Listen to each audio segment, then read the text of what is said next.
Thank you very much. We also, as the association, would like to thank everyone who participated in our sunrise service, and also to remind everyone of our May the 6th day of prayer here on the grounds of the office. Let us pray. Heavenly Father, we do thank you and praise you for your blessings, for touching us and allowing us to have the freedom to be able to gather as a people, to come together to discuss the issues that are before our community. We ask that you would grant not only unto our leaders that are here before us the wisdom and the courage and strength they need, but that you'd also grant it to each and every one of us as citizens of this great community to remember to follow the commandments that you've given it to us, and that is to love each other. And so we ask, Lord, that you would bless this meeting tonight, that progress can be done on the work that is at hand, and that as we go forth from this meeting, that we can continue to work together to accomplish the greatest good for the citizens of this community. We do love you and thank you and praise you. Amen. Amen. I pledge allegiance to the flag of the United States of America and to the republic for which it stands, one nation, under God, indivisible, with liberty and justice for all. You may be seated. At this time, do we have anything that we need to add or delete from our agenda? If not, do we have a motion to approve our agenda? Motion to approve our agenda is written. Have a motion to approve. Do I have a second? Second. Have a motion and a second. All those in favor signify by raising your right hand. Seeing none opposed. First thing on our agenda is Public Safety Building Project Update, and it'll be presented by Scott Garner or Drew Holland. I was just going to introduce Scott. Okay, all right. I'll the, turn it over to Drew Holland. Public Safety Building Project Update. Scott Garner is here with Garner and Brown Architects, and he is the construction administrator for this project. Scott?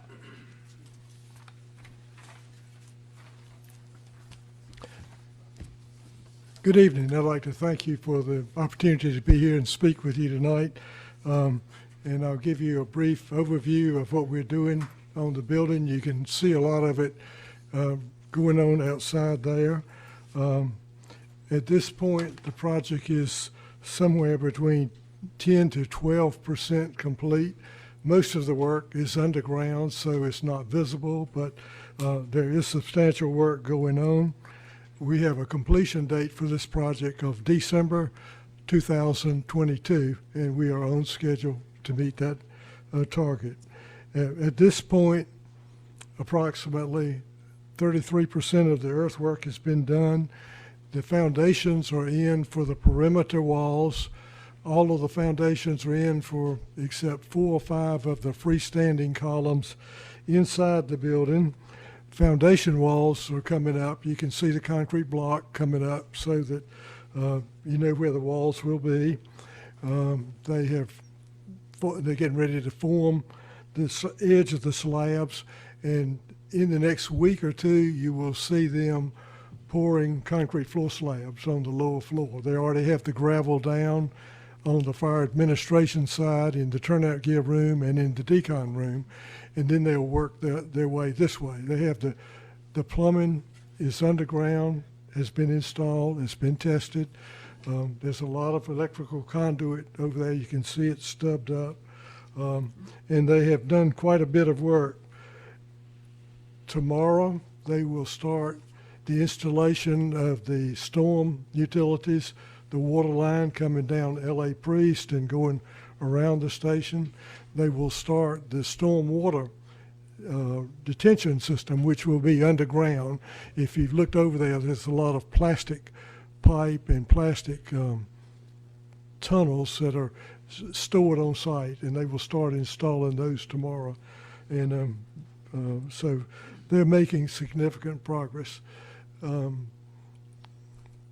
ECS Southeast Limited is the testing company. They have been monitoring the concrete placement, the soil placement. They issue a report every time they come out.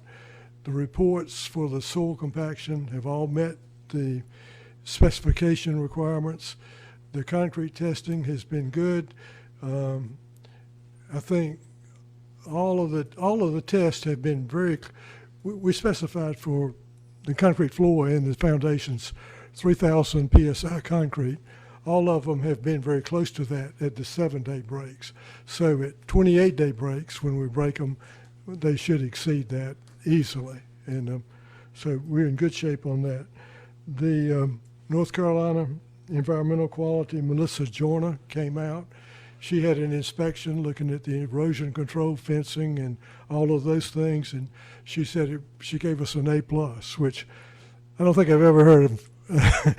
I've never heard a state employee give us an A+ before, but I was very happy about that. The project is on schedule. At this time, there are no pending change orders that I'm aware of, and so I think we're making good progress. Do we have any questions? Does anyone have a question for, Madam, yes, sir? We're looking forward to it. We think it's going to be a very nice building. It's going to be a lot of work, but it's going to be a very nice building and a landmark for the town of Hope Mills. Thank you. Okay, Commissioner, congratulations, sir, on the A+. And I'm hoping, and I'm sure we can give you A+ when it's done. So, we're not big participants in change orders.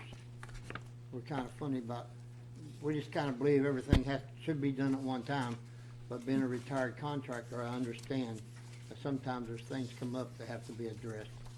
So congratulations so far. Well, thank you. And let me assure you, I don't like change orders any more than you do, okay? And we will work to avoid them where possible, but in a project this size and complexity, there can be some bumps in the road. And I so understand that. we will address them. Thank you, sir. I appreciate it. Thank you. thank you, sir. Any other questions?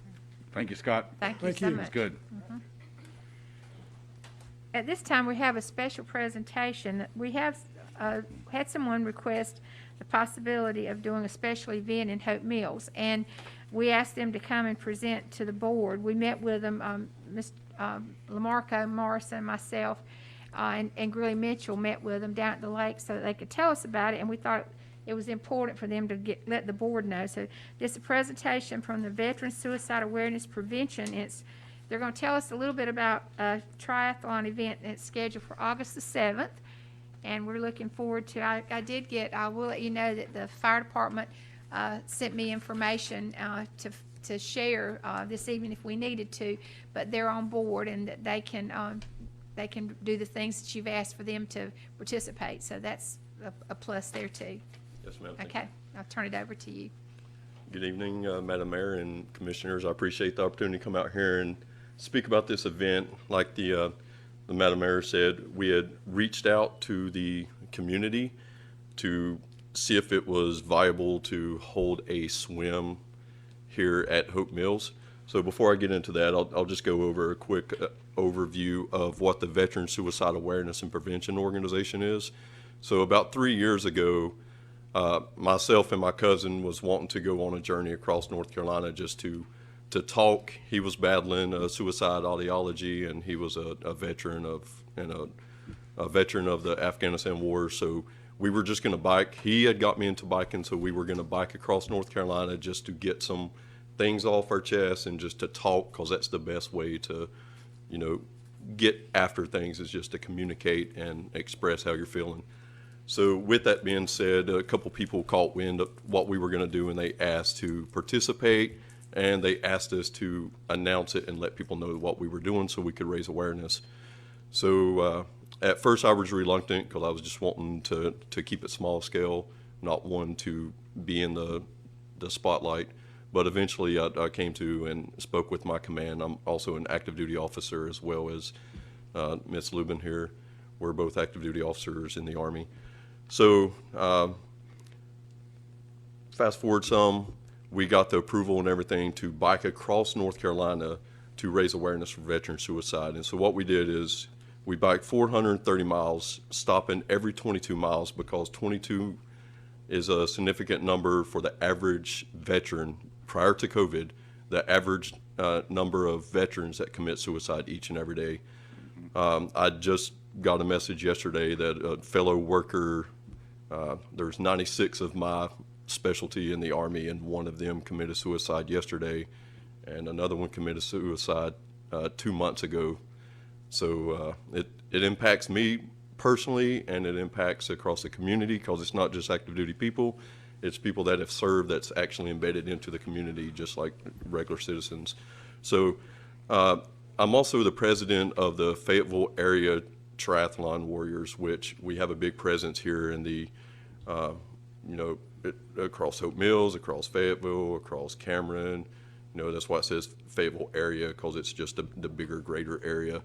So with that being said, I thought that I would like to step it up instead of just cyclists, because most of the participation that we were getting the last 2 years had been cyclists cycling across North Carolina, which was great, but I wanted to reach out and get a greater presence and greater awareness.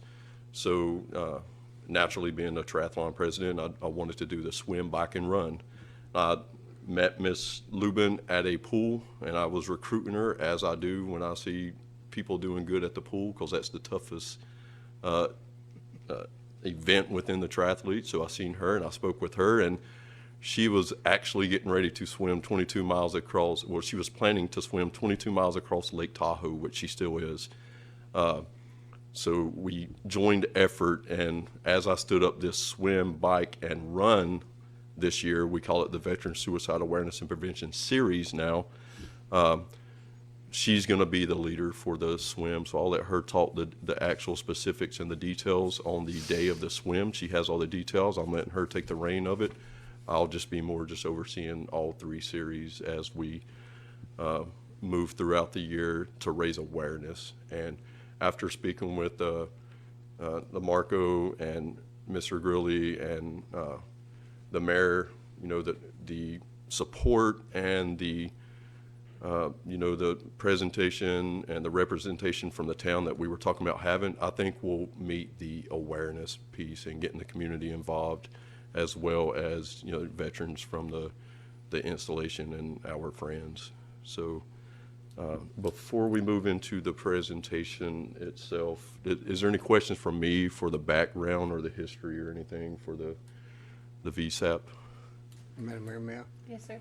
I don't question your background or anything, but you're working with the Marco and Gurley, you're working with 2 good people. So I'm glad to see you want to come to Hope Mills.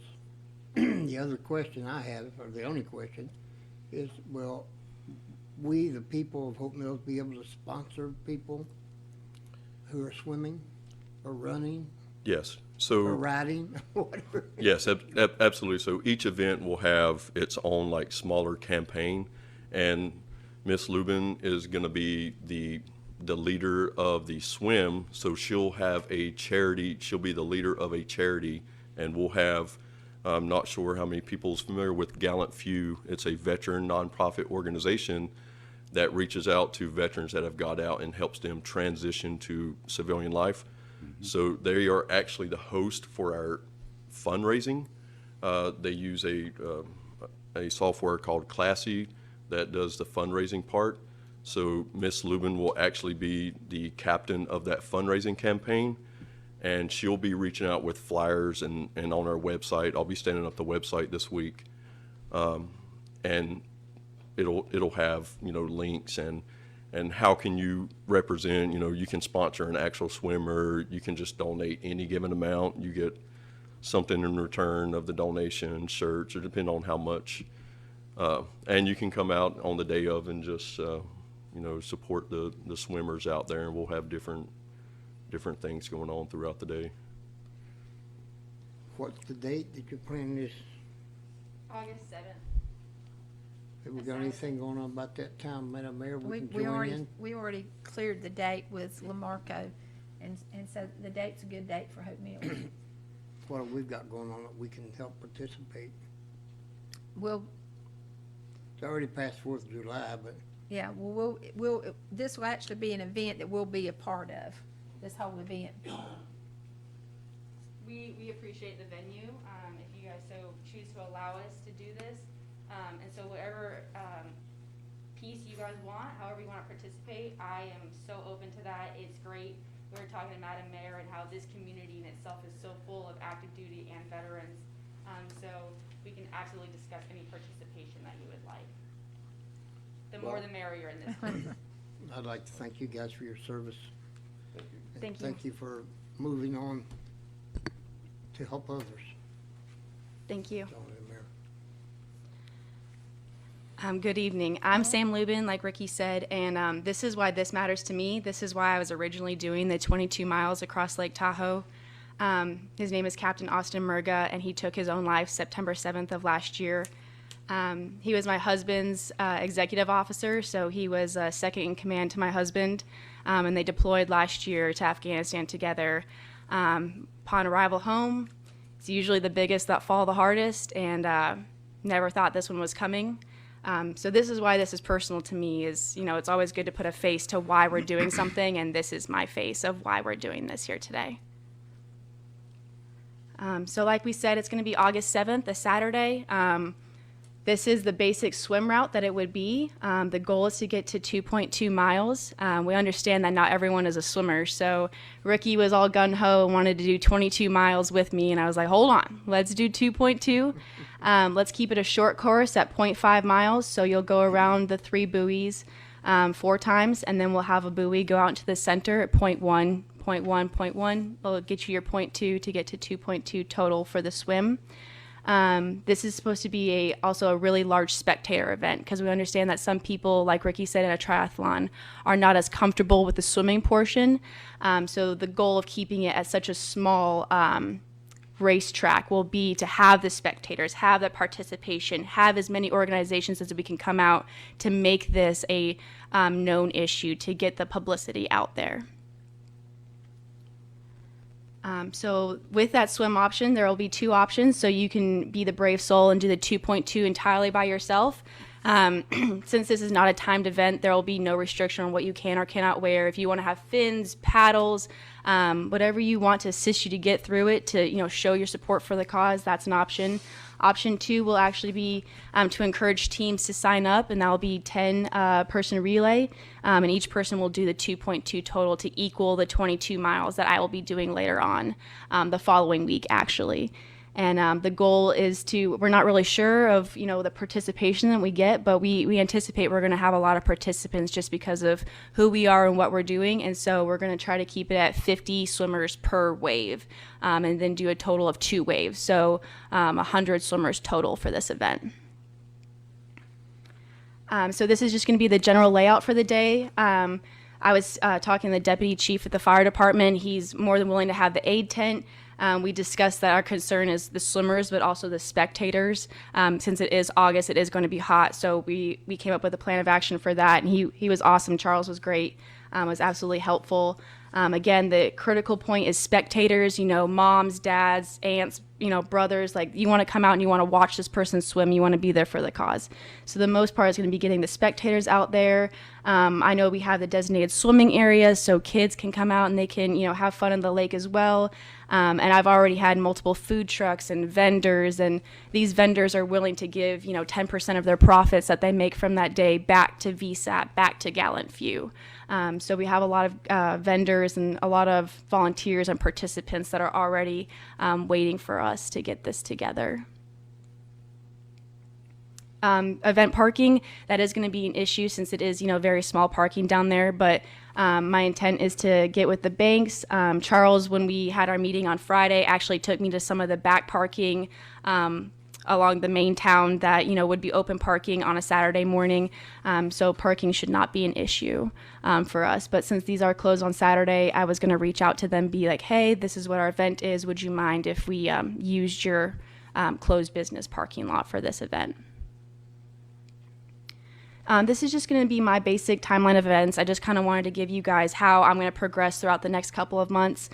So today's the meeting, and then after this, I'll begin the media engagements. I've already had several, you know, magazines, newspapers want to reach out and do an article and get the word out about this cause.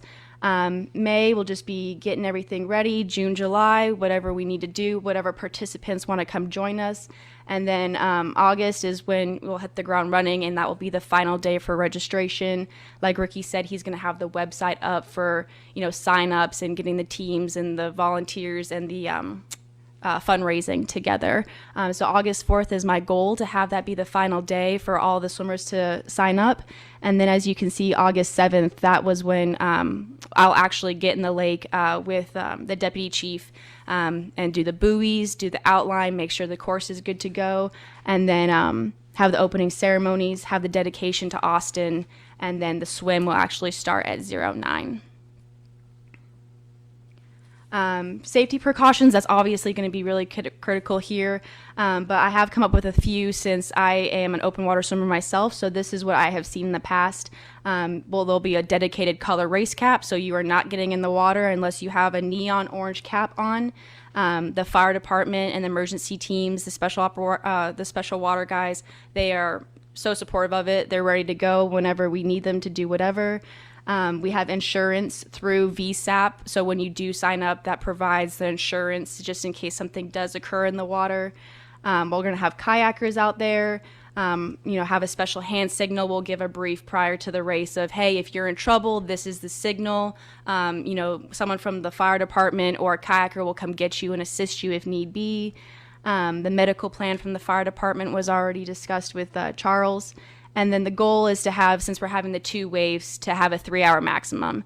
You can stop if you want and get out, but just the swimmers need to remember that they only have a 3-hour maximum. And that's, to make sure no one's getting tired, overworked. So if you're in that first wave of swimmers, you only have 09 to noon, and then 12:30 to 15:30 is when we'll start the second wave. That's just to keep everyone together, no issues, no overexertion. And then an air horn just in case there's a random thunderstorm or an emergency situation like that. And this will all be briefed prior to the swimmers, prior to the event starting. Medical plan's been discussed. Charles was great. He said we can provide this, more concerned about the spectators just in case because it is going to be hot that day. Participants, volunteers, like I said earlier, everyone is so willing to come out and assist. Participants, anyone, whatever they want, if they want to help out, if they want to participate. Ricky and I are not about to shut the door on anyone. This is our first year doing this, and so we want to get as much engagement with the community as possible. Community engagement, we were looking at having the junior ROTC come out and do the ceremony so that they can be a part of it. Ultimately, Ricky and I's goal is to stop putting suicide under the rug and make it known. So we even want the younger generations to understand, like, this is an issue. So I think this would be a really good presence for them to, have the flag, do the national anthem. I'm going to reach out to the local high school swim team, see if they want to participate, have their own team. Because I know open water swimming in this area isn't, usually an easy task, especially with COVID. So I think this would be a good engagement. Fort Bragg, Austin came from 3rd Brigade of 82nd, and all of his buddies are all about this. They said, hey, ma'am, like, you're Captain Lubin's wife, and whatever Captain Lubin needs, I'll do it. So we're good in that. And we spoke with Madam Mayor about tying in the anniversary as well. And then the local motorcycle clubs have been expressing interest as well in this event. And just media outreach is going to be how we get everyone to know about this. I already have interviews pending today's brief with the Fayetteville Observer and City View. They're ready to go and take my interview, take Ricky's interview, and go ahead and start pushing out information and events. Kelly West was all about Ricky when he made the phone call, and then we're just going to make a public Facebook event. I think that's the easiest way to get it known in the community. And then, are there any questions of me? Anyone have any questions? Great presentation. You did a great job getting everything together. Thank you. Madam Mayor, Yes. Uh-huh. it's excellent. It really is. At a time where suicide awareness is key every day. I thank you both for your service. I am a veteran like you. I think this is a great event to come to our community. It's a great event to honor and remember our veterans every day. So it touches me. I think your list of sponsors will greatly increase, especially with the local veteran service organizations that are here in North Carolina. So the only one thing do you have this slide on a separate presentation? You can send it to me? Absolutely, if necessary, yes, too easy. Because I have to farm it out to a number of people, locally and statewide, and then nationally as well. It's in our agenda. It's Well, actually in yeah, our- but it's part of the agenda packet. I need it on a separate attachment. Yep. Yeah. Jane has it. Okay, Ms. Strong she can has send it. to Yeah. me. Thank you. Okay. Thank you. All right. I think at this time, if someone would just like to make a motion in approve make that this? motion. Okay, I have a motion to approve this activity for August the 7th. Do we have a second? Second. Motion and a second. Any other discussion? All those in favor signify by raising your right hand. Seeing none opposed, thank you so much. Look forward to working with you. And again, you have our contact, and if anything you need, everyone in Hope Mills is very happy this is going to take place here. So thank you so much. Welcome. Thank to you so Hope much Mills. for having us. Thank you. Thank you.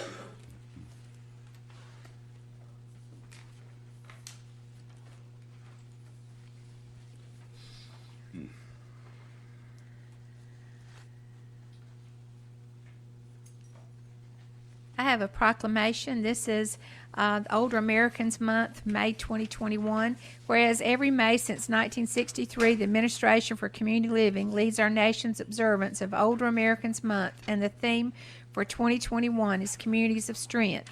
Whereas Hope Mills is committed to strengthening our community by connecting with and supporting older adults, their families, and caregivers, and acknowledging their many valuable contributions to society. Whereas Hope Mills recognizes the importance of bringing together all generations and engaging in activities that promote physical, mental, and emotional well-being for the benefit of all. Whereas Hope Mills can enhance the lives of older Americans in our community by promoting home and community-based services that support independent living, involving older adults in community events and other activities, and providing opportunities for older adults to work, volunteer, learn, lead, and mentor.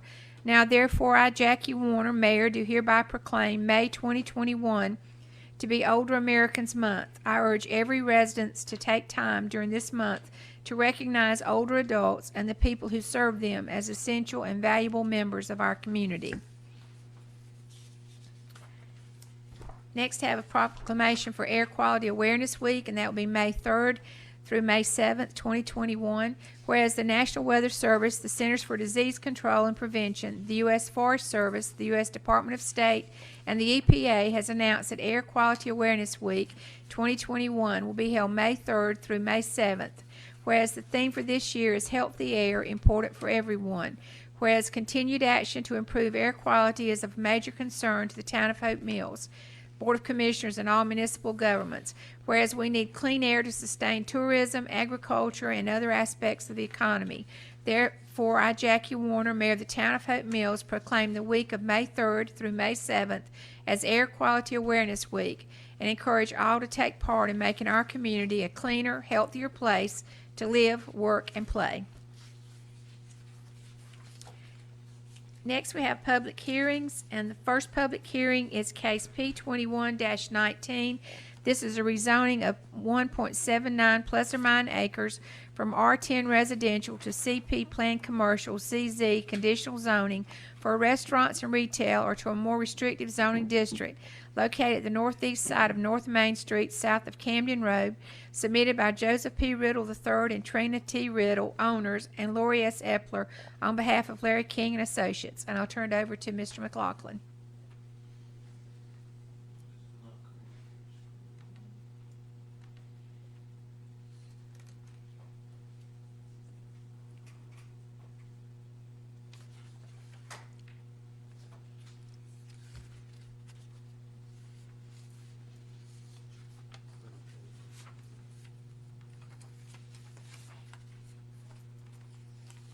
I'll just read it.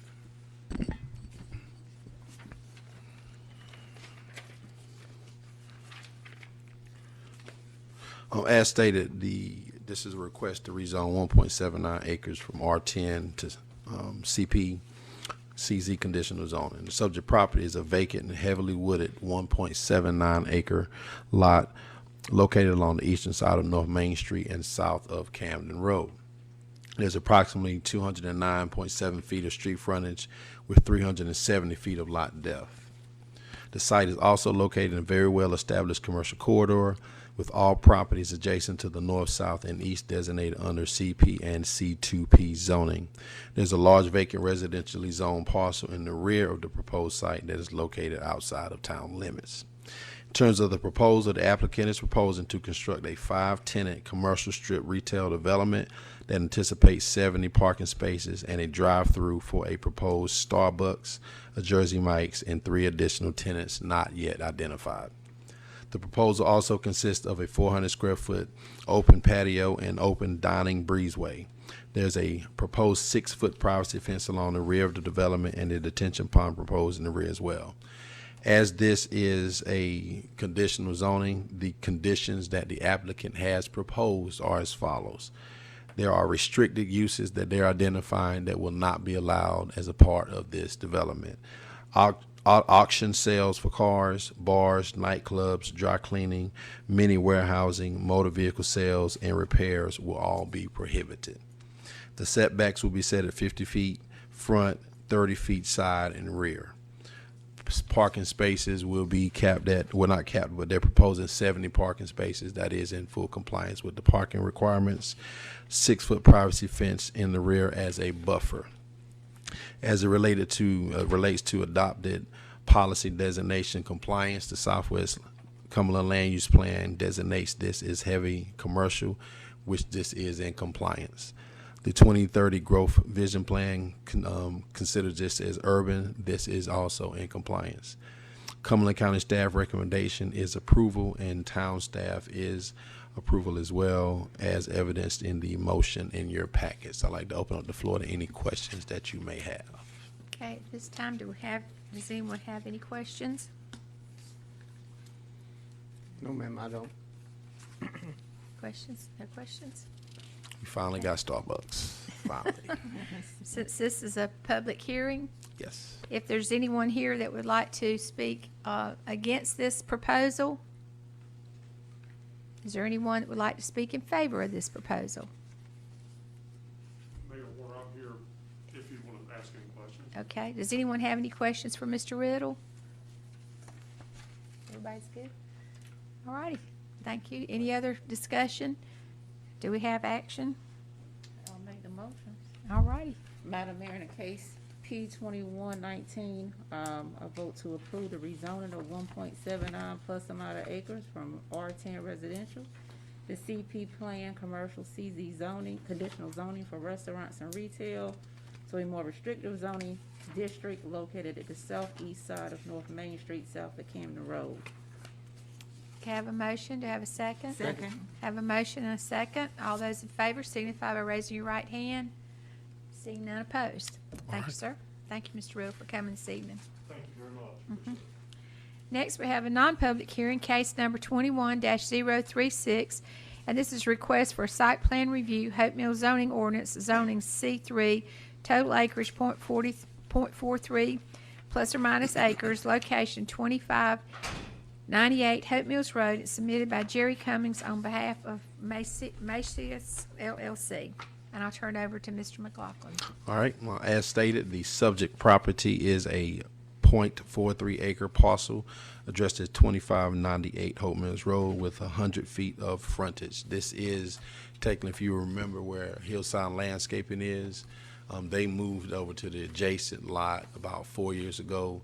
There's that vacant yellowish looking commercial building. This is where this is proposed. The site is regulated under the CP Plan Commercial District with an existing vacant 1,151 square foot commercial building with 2 additional commercial structures in the rear. The lot has 200 feet of lot depth and has a 4-foot chain link fence along the southern property line with the privacy fence bordering the rear property line. Access to the site is provided off of Hope Mills Road via a 20-foot driveway with parking located in the rear and along the northern property line. As it relates to the proposed development, the applicant is proposing to utilize the existing site for a car dealership, a used car dealership, and will be utilizing the main existing commercial structure for an office. The applicant proposes to utilize the front portion of the site for a vehicular display area and does not propose to utilize the rear buildings for anything outside of storage. Staff recommends approval as the proposed site plan review complies with the development standards outlined in the Town of Hope Mills zoning ordinance. I'd like to open up the floor to any questions that you may have. Any questions? Ma'am, Yes, sir. is this the same one that requested the back entrance? Is that what you said? No, that was Brown's Auto World that you guys denied. That's further down Hope Mills Road on the other side of the street. As I recall, if you remember the old or the previous or the existing Hillside Landscaping, not the one that was just approved across the street, but the main one, They moved just beside this parcel about 4 years ago, but this used to be the office for Hillside Landscaping. So when they shifted next door, this particular site has been vacant ever since. So the applicant just simply wants to utilize the existing building for an office. He'll put a small display area for cars in the front, and he does not indicate any use of the rear buildings for anything outside of storage. Any questions? So they're not gonna do any repairs in his back buildings? No, he would actually have to have that as a part of the requested application. In terms of a use, he would have to have motor vehicle repair as a part of this application to be able to do that with this request. Thank you. Any questions? Action? Madam Mayor, make a motion that we approve this. Number, 21036? Is that correct? That's Yes. correct. Okay, we have a motion to approve case number 21-0336, which is a request to, site plan review for Hope Mills zoning ordinance zoning C3, total acres .43. Have a motion, have a second. All those in favor signify by raising your right hand. Seeing none opposed. Thanks. Thank you. Okay. Next, we have public comments. And this evening, we have one public comment, and that'll be Mr. Rod McLean.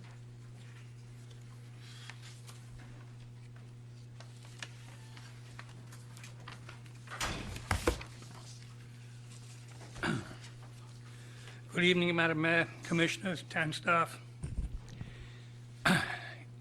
I read or heard that you were going to bring up the media and how to improve the media in this town. I would just like you to know that I read in the last month or so, maybe 2-3 weeks ago, a copy of The Up and Coming.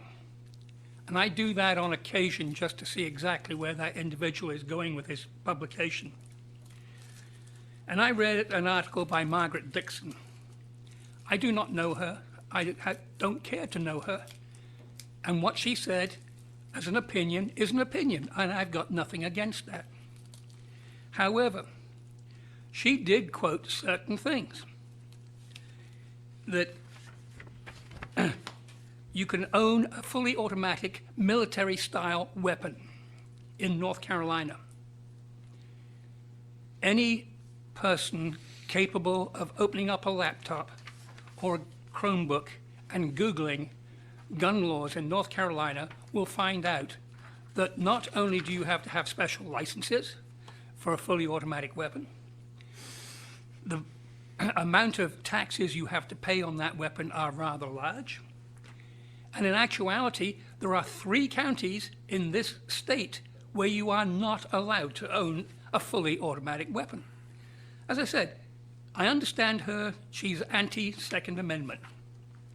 Whoopee, I've got no problem with that. So I wrote the editor a letter. And I asked him, are you in the habit of publishing false facts and allowing false facts to be used in pieces that appear in your paper? And he came back and he said, yes, I do that. Somebody's opinion is the First Amendment. It doesn't matter what the truth of the matter is. It's the First Amendment. I said, no, that's not the truth. You are using incorrect facts. He offered to publish my letter in his newspaper. And I said no, because I was not writing in opposition to what Mary Dixon had written.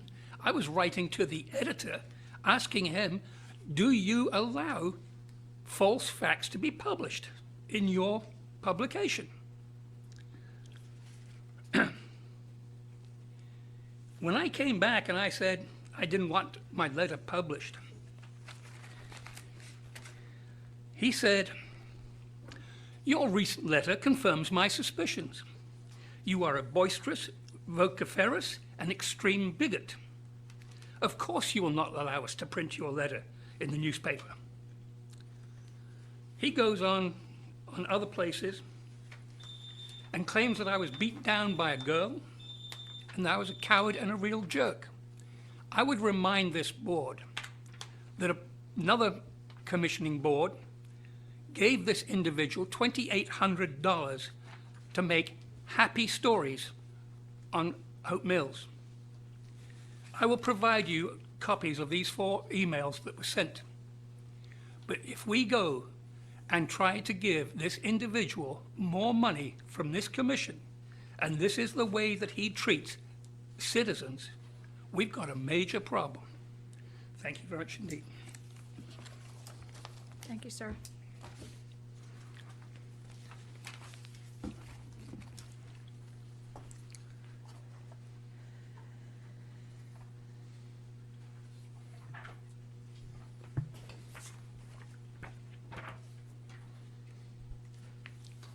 Thank you. Rod, it was 28,000. 28. Yeah.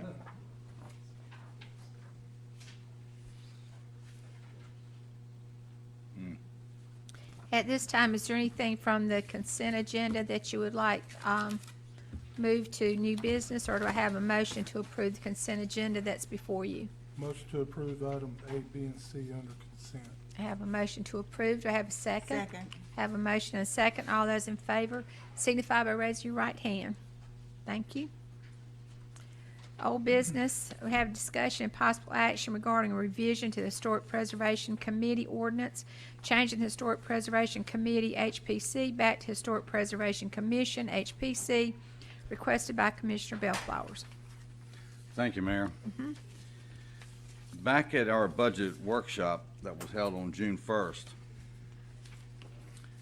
of last year, the consensus of the board members at that time was to research and bring back to the June 15th regular meeting a revision to the Historic Commission ordinance, changing the commission back. So over the past few months, this has been discussed about returning the commission back to its commission format. And to do that would only revert back to the original ordinance of where the commission was to begin with. One of the reasons why, and during the research that I found too, was that only a commission has the power and the authority to seek grants and grant opportunities. And there's a lot of work that's being done at the chapel. There's a lot of work planned for the mill house, which is going to be a period house. And there's also plans for a design-build bathroom that's going to go in that vacant lot where the parish house was located.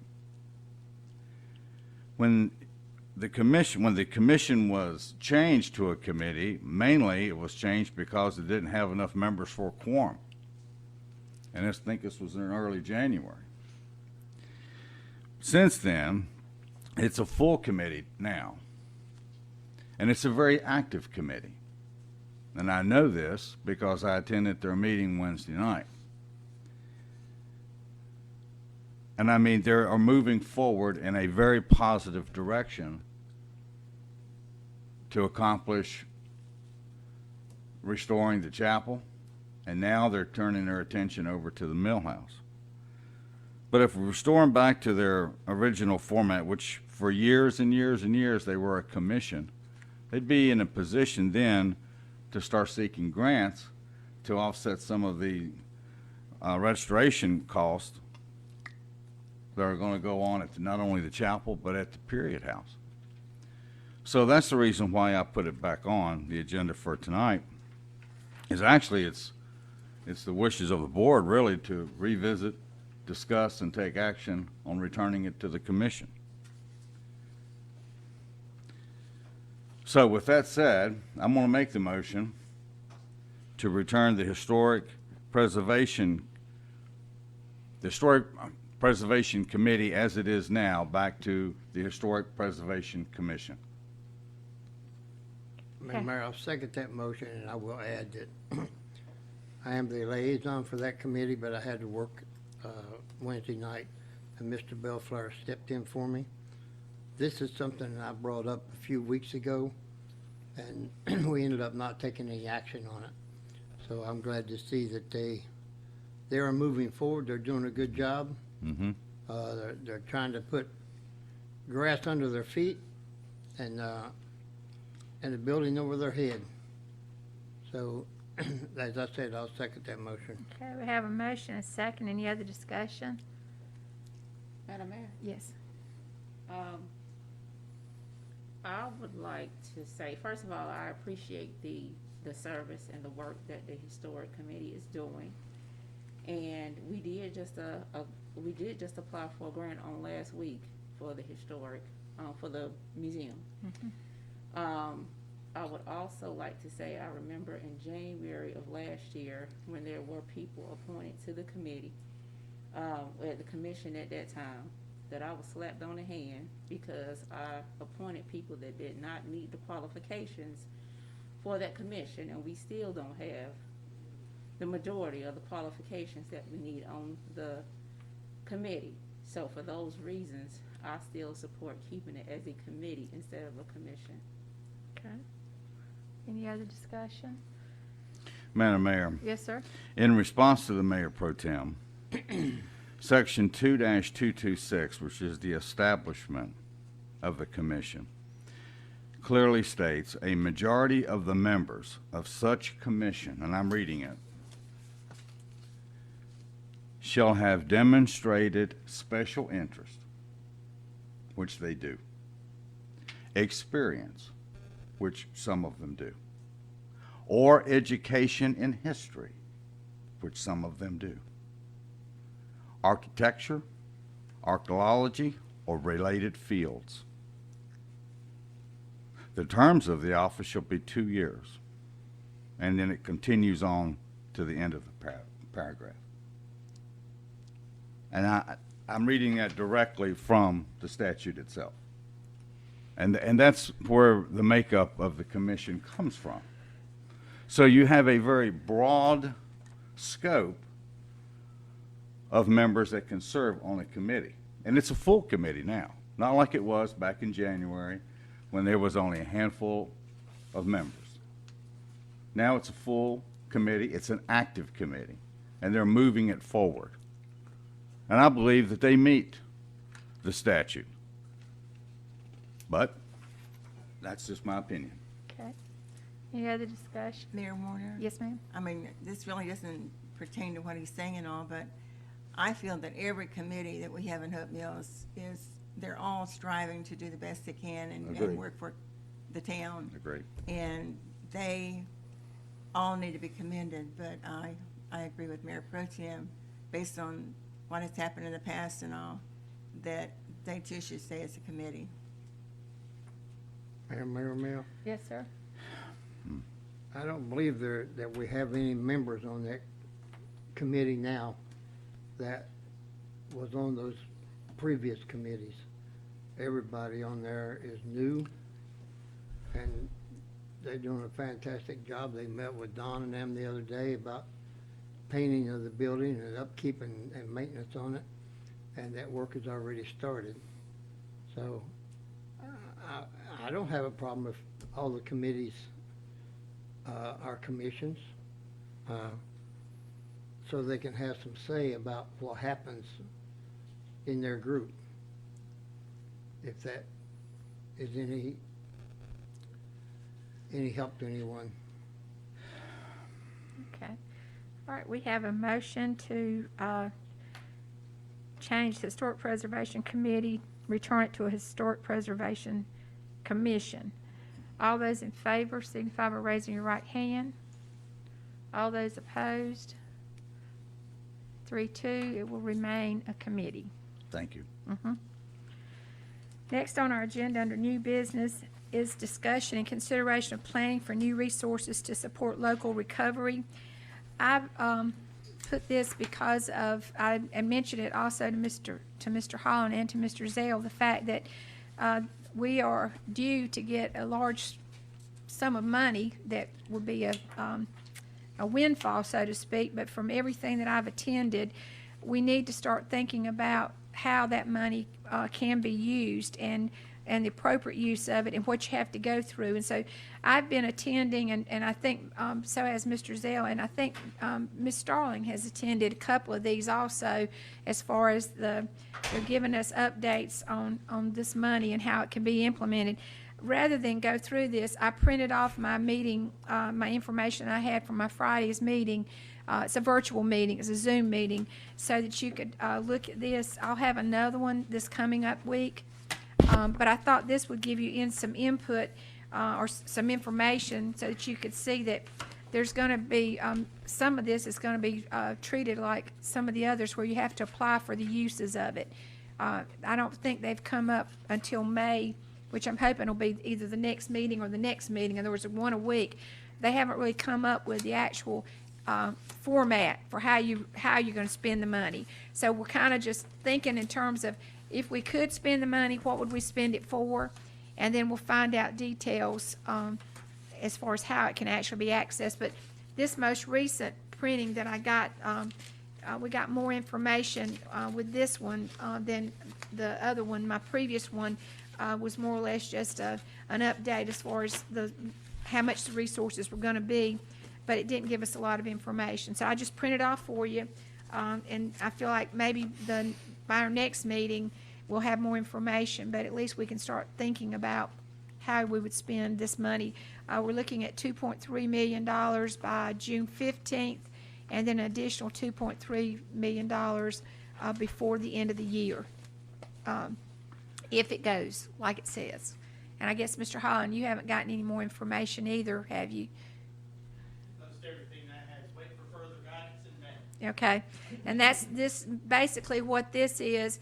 And I printed off, I just printed off 6 copies, so there's another copy over here, but I can forward you I got the resource email this morning because I asked for the information so I could print it off. But the main thing, it just, it gives you time frames and some types of information either through FEMA and some of the other sources of money that you can apply for. So it's a good resource, but it's still not the definite details.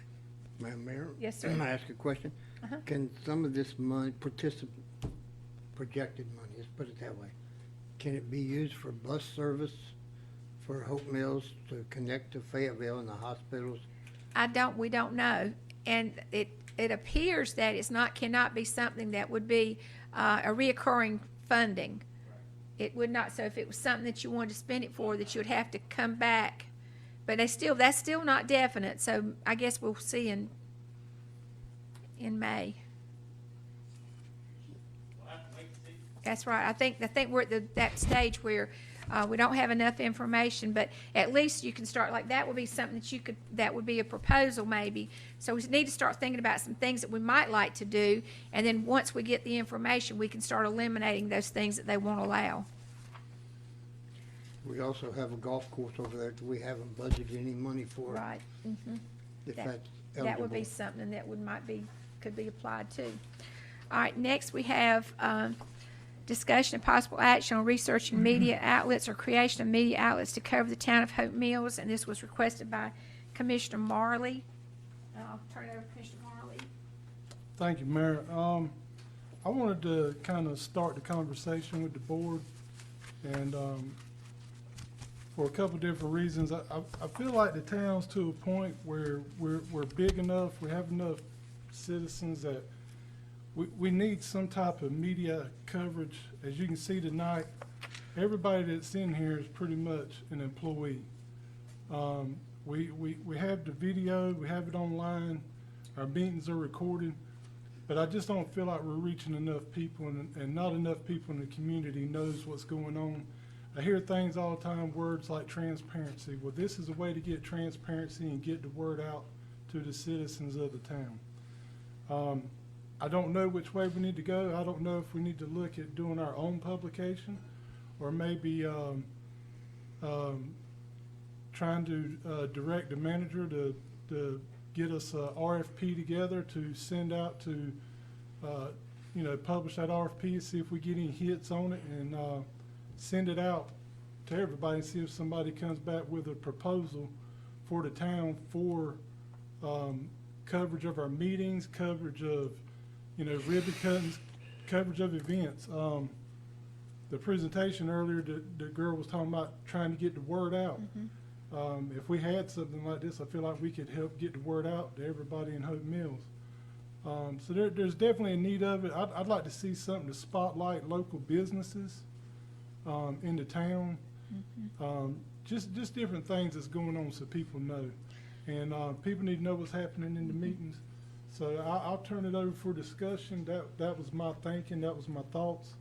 And if, we can come up with an RFP and send it out, that would be a good way to start, in my opinion. And I reached out to the Federal Observer in reference to our event.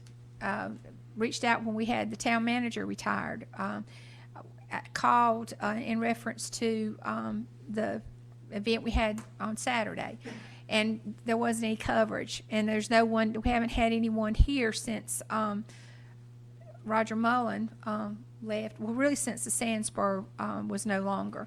So the coverage that we're getting right now is slim. Most people that you're thinking, well, some people will watch the meetings tonight, and we can look and see how many are actually watching, and you're going to find that there's not that many, and then there's not that many that see the social media post. I mean, we have a lot of people that like our sites, but as far as getting the information, we're not sure how that's working. I know the best source we have found for committees and stuff has been the marquees. We have found that's worked really well. Advertisement of our meetings have been done really well in the marquee outside. But the only comment I got was for Saturday was the brochure that was mailed. It had a lot of information on it, but it had information that was the first time people had seen it. So you're looking at the townwide yard sale, the shred event, the hazardous waste, the cleanup event. So I don't know. We had pretty good participation, but I don't know what it would be and if we'd had another source. Not telling my age, but Hope Mills used to have a newspaper. It was called The Outlook. And they did a weekly publication, and it had covered all Hope Mills news, and it also had advertisers and had other stuff in it, and it was housed in the church, that Ronnie Godbolt's church, the transition from Highland Baptist Church before it became a World of Truth Ministries. It was the newspaper was there. So that was the one shot we had, and of course that, I don't know why it didn't stay, but we were a much smaller population then. I did have a member of our 130th anniversary committee bring me this from her hometown to show me what they print, and these are printed once a month in her hometown. It's like a little magazine, but it's actually printed by someone that is in advertising, and he he prints these, Bob Martinez Advertising. He prints these once a month. So he does it through his business, and it's got advertisements, it's got all kinds of stuff in it. But she brought this so we could see an example of something that maybe somebody might want to do. We also saw the Array magazine at the Chamber Luncheon, which is a small magazine, mostly advertisements. City View, I got the most recent volume of City View magazine, and City View is pretty much a Fayetteville magazine. It doesn't cover a lot of event type stuff. It's more feature articles. So that's the only thing. I did reach out to see if anybody would bring other information to us, and that's what I acquired. But these are cute. These are nice. I just don't know if we'd have somebody that would want to go to the expense of doing something like this, because this is outside source. The town didn't do this. Somebody in the town did it. Okay, other discussion? You know how much those cost to get published? I have no idea. In fact, the only thing she just brought it as an example, but you'd have to have somebody organize it and have somebody, again, it's gonna have to be somebody that would be willing to do a publication. And I don't know if this would be a source that we could get, but they carry, this one, the most recent one is about the town in photos and stories. So it's just got all kind of historical towns and information in, historical pictures and information in it. Got lots of ads. So you'd have to have a lot of ad campaign. Okay, Madam Mayor. yes, sir. Commissioner Marley, we're not alone. The other municipalities in Cumberland County, they're not covered either. The city of Fayetteville's barely covered in the Fayetteville Observer. So I understand what you're saying and what you're asking. My question to you, sir, is this. Are you, when we're having this discussion, are you thinking about paying somebody to do this? Are you thinking about paying a magazine or a newspaper or journalist, or is that where your thoughts are, sir?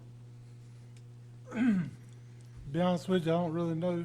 That's why I brought it up. I wanted to bring it up for discussion, see what the thought of the other board members are.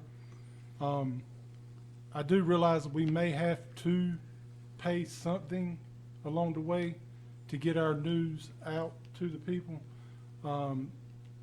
That's why I mentioned putting together an RFP to put out there. We may find somebody that'll cover us for nothing, just to have their name. But that's why I wanted to open it up for discussion, see if we could come together on something and figure out what we want to do. But I do, like you said, nobody's covering anything right now. That's right. And we need to get all the, positive and negative. If there's negative, put it out there. If there's positive, put it out there. But we need to let the people know what's going on, because I go to different places on Saturday mornings, and you want to find out what's going on, go to Hardee's. You want to find out what's going on, go to Robbins. And you walk in there, I mean, seriously, you walk in there That's and true. people hit you about, hey, what's this? If we had something, put that information out there, people would know. I have people every day ask me something, every day, Yeah. especially where I work. So that's where I'm at. I'm not per se just saying, yeah, we need to go out there and pay somebody. Let's just see what's out there and what people will offer to us. Because, I mean, the right newspaper, they should be paying us. Because, I mean, they'll get a lot of different ads, and especially, promoting and highlighting businesses. I think one of our best sources is the Chamber of Commerce. I truly do. I really, really do. This is something that I guess municipalities are going to have to figure out themselves, because Fayetteville Observer is just not going to cover local municipalities anymore. And like I said, a while ago, I always hear the word transparency. Well, this is one way we can give them transparency. Madam Mayor? I would like to say, I have been approached, I know that the city of Fayetteville actually has a channel where they broadcast, they have different segments. I had been approached if Hope Mills was interested. I don't know how much it costs, I never asked, in having segments there. I would argue that it doesn't necessarily have to be one way. I don't know how much it would cost for maybe us to have multiple affordable ways of getting information out to voters and out to citizens, because it really is about, you want to arm your citizens to be educated. Just like the presentation that Ms. Beth gave us at the budget retreat about what her job mainly entails, and the situation that was going on in front of Seaway and Collier.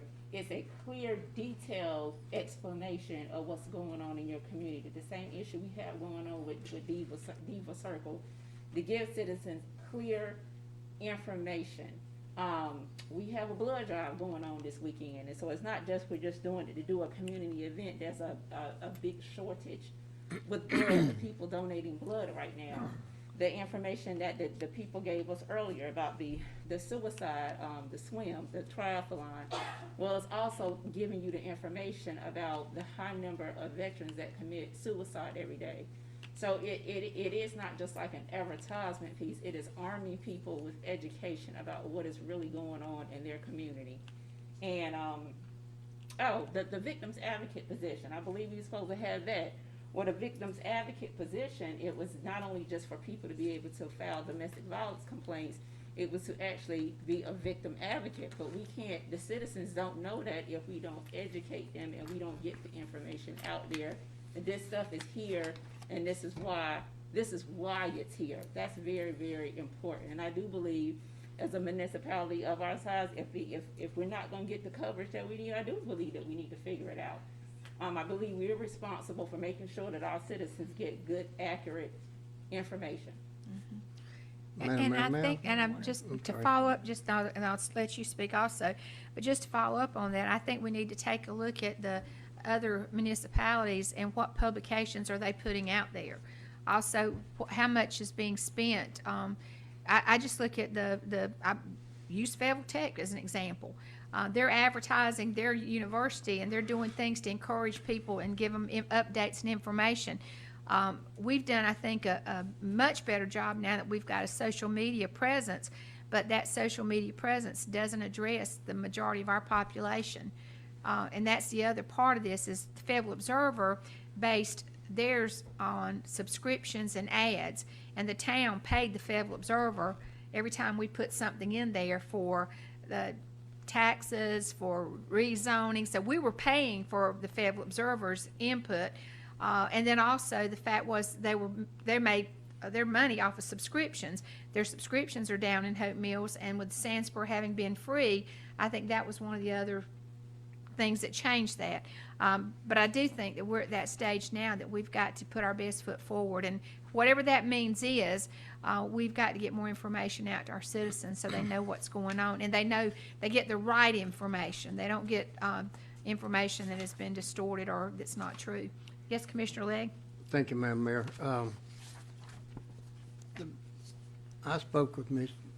Jane about this service that we have for the televised meetings, but recently, every time I went on there to watch it, it said Hope Mills County Commissioners Meeting, and it was some lady on there doing art or some kind of knit work or something, and so I started checking around with residents, and they quit watching it because they couldn't see what was going on. I had one lady tell me she's better off to watch it the night of the meeting because it's live. So I'm not sure that the way we're going now, what it's costing us, but I'm not sure that's the way we need to continue to advertise what goes on here, because all the advertisements from somebody else. They get the benefit of the advertisement. I don't want to go back to what we were doing for $28,000. That was kind of an opinionated thing there instead of facts. I don't mind being part of facts. If I'm bad boy, I'm bad boy, and I need to answer to it. But somebody's opinion of me shouldn't matter to nobody but me. So the idea that people get when they read these $28,000 subscriptions or papers is not really good for Hope Mills. It's too much negativity. And this board in particular has had to work hard to stay away from the negative stuff. And I think as a team, we've done a pretty darn good job. Mayor Warren. Yes, ma'am. I would like to say that on behalf of the publication we had before, I know a lot of people were upset about opinions from other people that wrote in there, but we had our own pages. Hope Mills had 2 pages, and it was all updated information. A lot of the staff wrote things that went in it. It was all true and factual, and that's really why a lot of the seniors and people in Hope Mills got that paper. It was free, was to read the 2 pages that were in there that concerned Hope Mills. They weren't really interested in anybody's opinion or something else that was going on in town or what other people thought. It's what they wanted to see in Hope Mills and what we were doing. And I think when the staff gets in there and explains to them exactly what their position is and what is their responsibilities, they'll better understand what actually goes on in Hope Mills and what we're striving to do and where we're coming from. And so even though it might cost us a little, Fayetteville Observer is expensive. If anybody's getting a publication from Fayetteville Observer, to me it's expensive. And I can't imagine any newspaper volunteering to write for nothing because they have to pay their employees also. But I really do think we need media coverage here in Hope Mills. Ms. Strong, I guess Commissioner Legg brought something up. The TV station, aren't we on Friday nights? We're supposed to be on Friday nights, either 9 or 9:30. Yeah. And it's free. Yeah. The Well, that's why, county provides that service. and I think what's happening is in that, when you look at the menu on Spectrum, what happens is they're showing the Hope Mills commissioners at different times, and sometimes in that time block all week long. But our actual time is Friday night. That's the only time we are up on there, and it is at an odd time, 9 or 9:30. But it is there, and it is free. We don't pay anything for that one.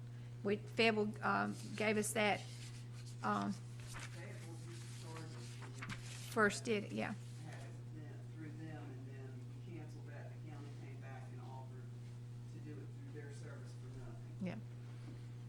Remember, that's very nice of them to do that for nothing. It's a big help to us. But when I go on there to watch the meeting, I don't want to see some lady teaching people how to knit bonnets or something, you know. I went on there for the meeting. The recording of the meeting, I normally put up the day after the meeting on our website. You can watch it at any time, as many times as you want. You can back up, you can fast forward. Madam Mayor, you actually can subscribe to YouTube and it'll pop up, but the Yeah. problem is when you have, especially like a lot of seniors that they don't use YouTube and a lot of the digital stuff, they won't see it. And they do, it's not just Hope Mills, it's like that if you try to pull up city council, county commissioners, it has different things, it advertises that's what's coming up, but that's not what it is. So it's not just us that they do that to, it's everybody, but it is Friday night when the normal one does air, and I do have people that look at that, but you can actually subscribe to the Hope Mills YouTube, and it'll give you a notification when you upload the video. Yep, it does. Madam Mayor, Uh-huh. our current media, we have the town website, we have town Facebook, I believe, yes. And I think the departments have individuals. Friday night is the board meeting. And then we have also Tiffany's newsletter. It's very nice. And I mean, how she lays it out and she packages it up well. So those are the current news sources that we have. So, and I mean, people, they know where the town website is. A lot of them are on Facebook. The newsletter, I think, is posted on the town website, but I don't know if how well it's shared. It may be shared on Facebook. But expanding that newsletter is a big bonus, because I mean, you can it's town owned. I mean, we could put as many departments together in a calendar. A lot of folks want to see what a calendar of events look like, you know, for like a 90-day event calendar for Hope Mills. But that's where we are now. But honestly, and that goes back to Commissioner Marley, I don't see any future change from Fayetteville Observer whatsoever. Would it be feasible to have Hope Mills' own newspaper like it did years ago called The Outlook? That was a private company. It was a private company at that Yeah, point. Hope Mills has never had anything. It was a private Yeah. company that did it here. Jerry Craver owned it. Who was the editor? And like I said, we're not the only municipality going through this. Not only the municipality in Cumberland County, we're not only the municipality across the state and across the nation. As the printed newspaper sources have completely changed.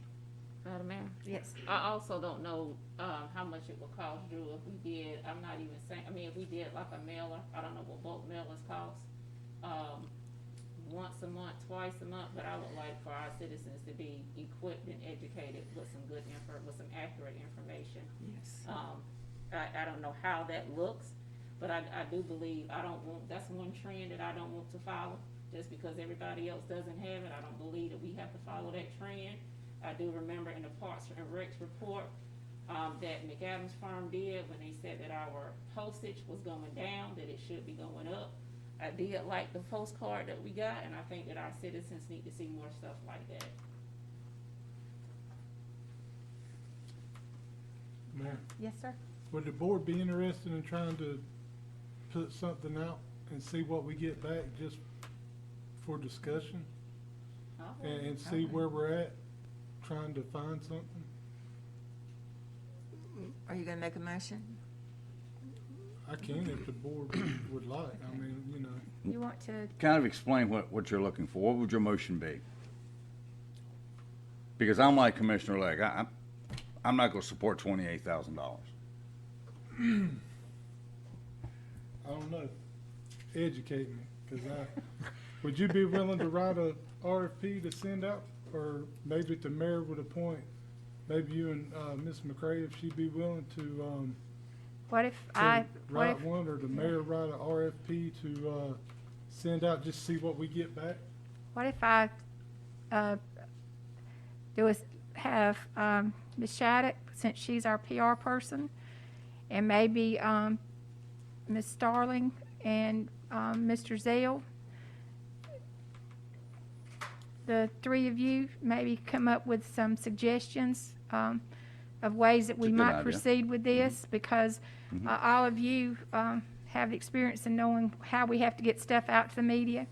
And you know the cost factors because of what we have had to pay for the things we've had to put in the Federal Reserve. So we could take a look at how much have we spent along the way that we're not even aware of. Because you might take that, a sum of money, and we might could see what else we could do with it. So, but I would say, I'd like to appoint Ms. Shattuck, Ms. Starling, Mr. Zell to we'll just call it a media, committee. Media working group. And let you guys, if you don't mind, if you could bring something back to our second meeting in May. Because, and the reason why I say that meeting is because we would want it to come back before our budget time. So if there is something that you come up Do with, you need that in the form of a motion, or? I think if, Consensus is good. I Yeah. think the consensus, we have Consensus is good. consensus, so we'll. That sounds good, but to follow up with Mr. Bellfire's question, that's why I wanted to discuss it, because I really don't know. Yeah. And I really don't know what direction we need to go. I know we need to go somewhere with it. Yeah, Well, I think we got a working group that's gonna research and bring some options back to us. Madam Mayor, yes, sir. I think with everything we have going on this year, with our anniversary, and the updates on the police and fire station, everything that's coming up and that we're doing now, we don't have any media coverage.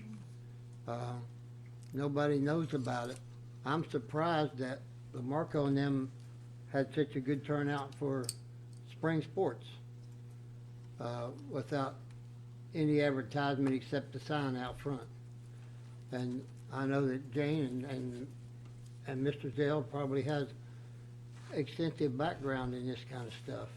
So I think it's a very good move to put them on a committee that could help us try to decide what to do. But I'm not ready to go back to that $28,000 that we were spending before. That didn't give us any positive advertisement. And I believe, if I'm not mistaken, our town employees were being asked to write some of the articles that went in there. And if I owned a newspaper, I'd have to have my own reporters. I wouldn't want to print something someone else sent to me. Madam Mayor. Yes. I don't mean to beat a dead horse, but also in the manager's report, we got the information about the Metro Fiber that's gonna be going out into the people's neighborhoods. It's very, very important to get that out. You can get tons of emails, tons of questions, tons of phone calls. People need to be informed about what's going on, and it can't be just from the social media site. And also, and I'll mention it in closing, we have some Summerscape program from FTCC that we're offering at Hope Mills. I bet you nobody knows about it. So I'm just saying, like, it's too much information out there that our citizens are not getting. And I just use that for an example. And again, I don't want to beat a dead horse. Thank you. Yep, thank you. Okay. Mr. Marley's certainly right. If you walk in one of these restaurants, you're gonna catch it. Yep, If you don't have the answer, then they say, Right, yep. I okay. know what you mean. All right, next we have, this is discussion, possible action related to the July 3rd celebration. So I'll turn it over to Mr. Morrison.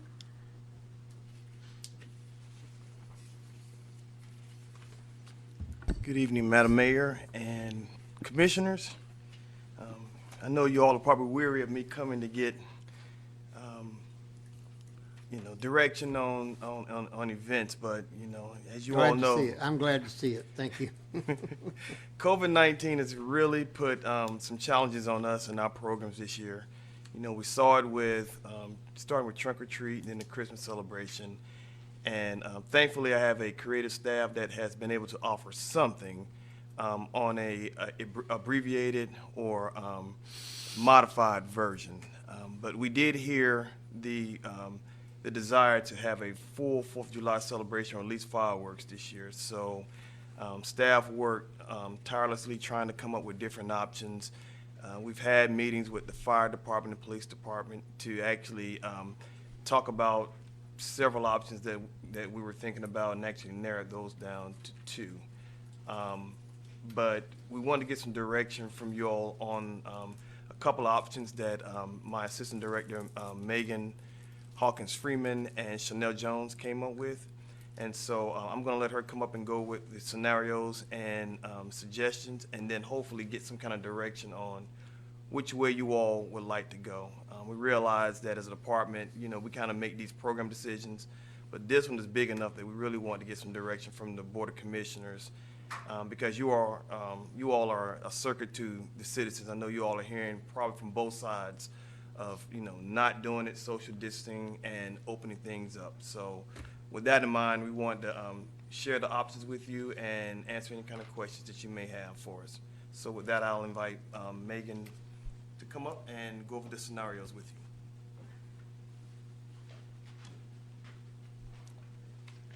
you. Good evening.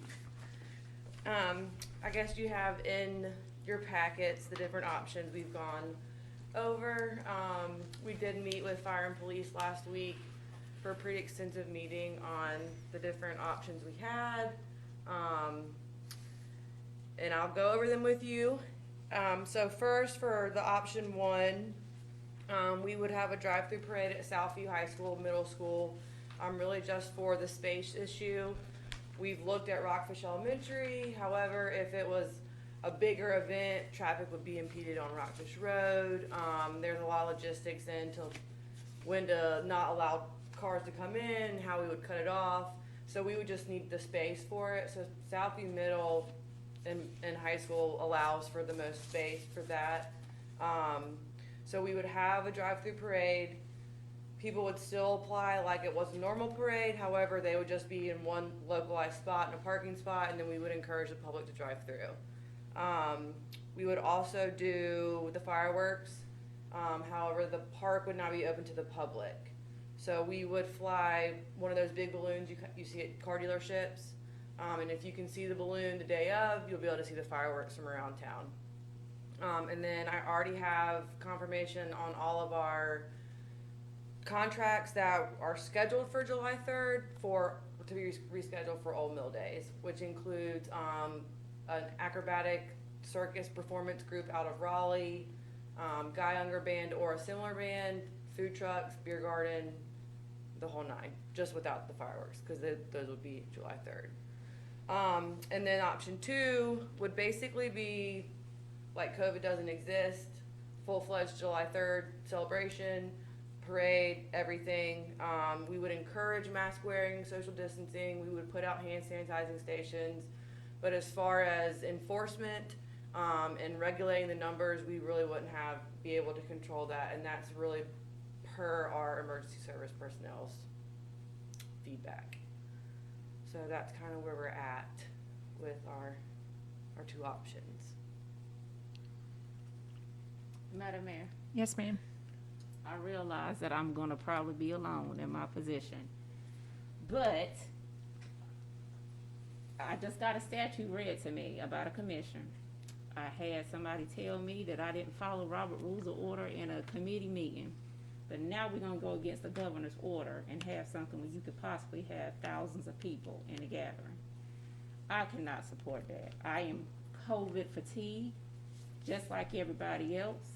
I feel like we are the government.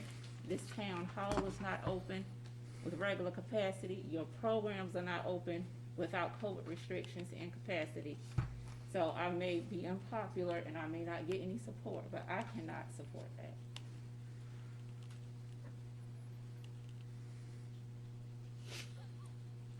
Man, you talking about both options or all together?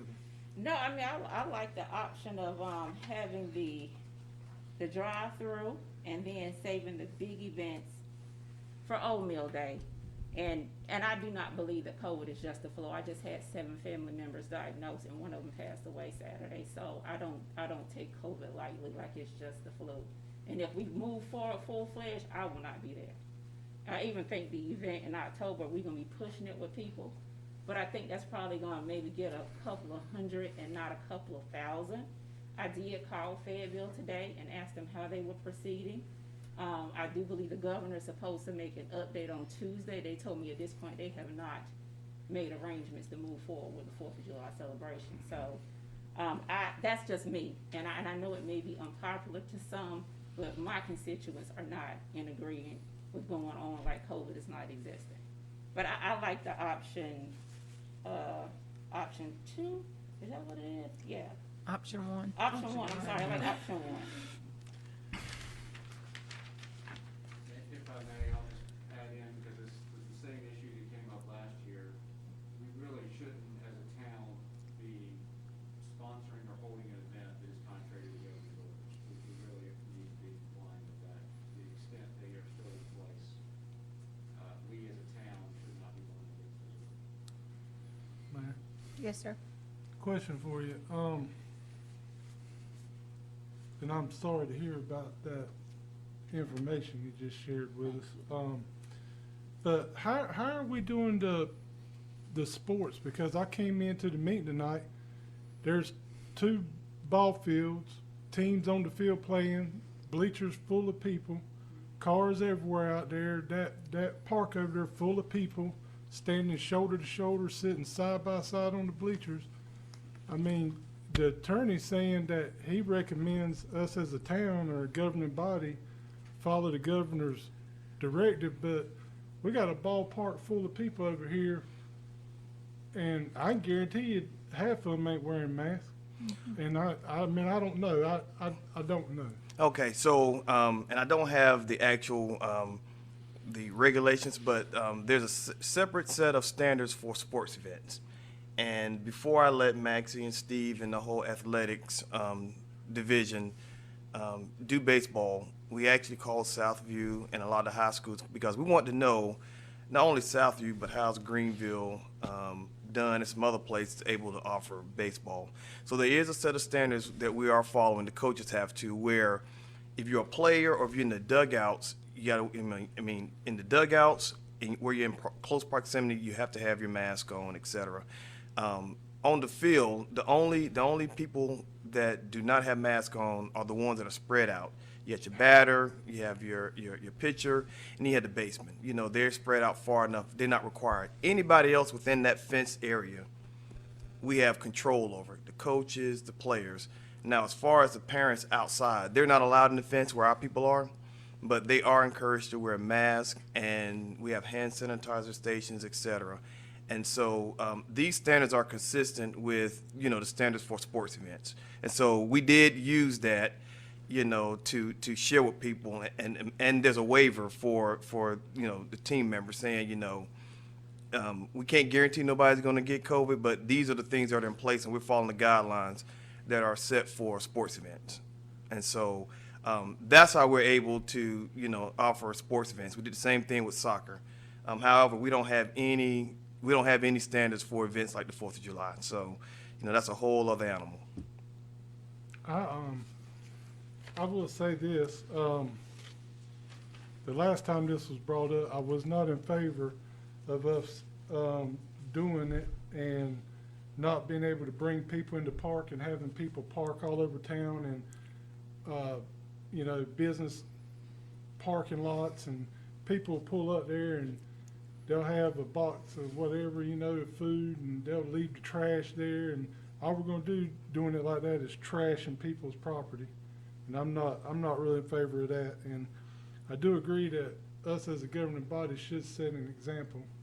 I would lighten up more than to go with option 2 and open it up and just carry on like, you know, but I don't think we can do it right now.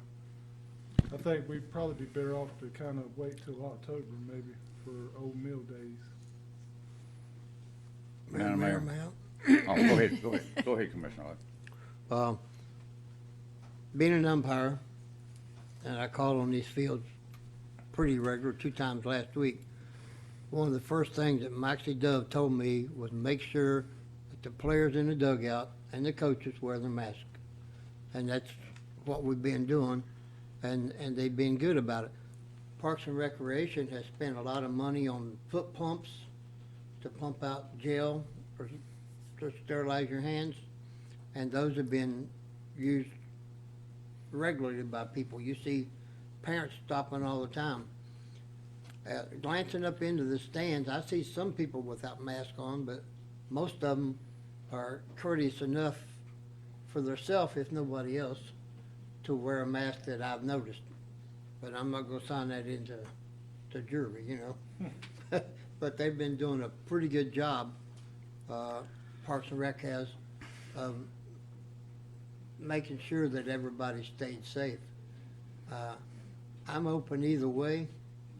I would like to, since they didn't have an opening ceremony this year, I was gonna suggest they have a closing ceremony instead, but we don't know where COVID's gonna be until the last week or so before closing day to have anything like that even, so, I don't know, I gotta really think on this one. But I agree with Mr. Marley and the town attorney. The governor's the boss, that's who we need to be listening to right now. Mayor Warner, Yes. Ruthie, Jerry, I'm finished, ma'am, thank you. you are? Yes, ma'am. Oh, thank you. I love to see everybody getting together and everything like that, but I agree that until we get everything under control, and it's not gonna impose that a lot on y'all. Do you think you'll be able to handle all that if you have it over at the school? You won't be? No, I mean, that's kind of why we're looking for direction, because there is a lot of logistical planning that goes into it. So, I mean, even if we were to hypothetically say, well, let's wait until May, see where the orders are then, really we'll still kind of be in the same situation as far as who we're allowing, how much we're allowing, how many people we're allowing, because ultimately, per police and fire, there's really no way, it's really an all or nothing type deal at this point, because we can't control, it's kind of like with the athletics, we can control what's in the fence, but then outside of that, it's kind of, and we're encouraging it, but we can't mandate it, can't enforce it, and it's really just a question if it's worth it or not. So either one of them then, the 1 or 2 choice, it's gonna basically end up about the same, is that it? Well, for the drive-through parade, we can space, if people are driving through and staying in their cars, all we have to worry about are the people that are there, the registered participants, the parade entries. And we can space them out, you know, within their certain areas and control that. Because the spectators or the people, the mass amount of people that we don't know really how many people are coming, so we wouldn't be able to control. But if they're staying in their cars, we can handle that piece. But if we were to say come May or June, for whatever reason, everything's lifted, by that point, there's still so much logistical planning that goes into the parade applicants, getting the placards out, the lineups, just all of that stuff, not to mention the contracts we have with these companies.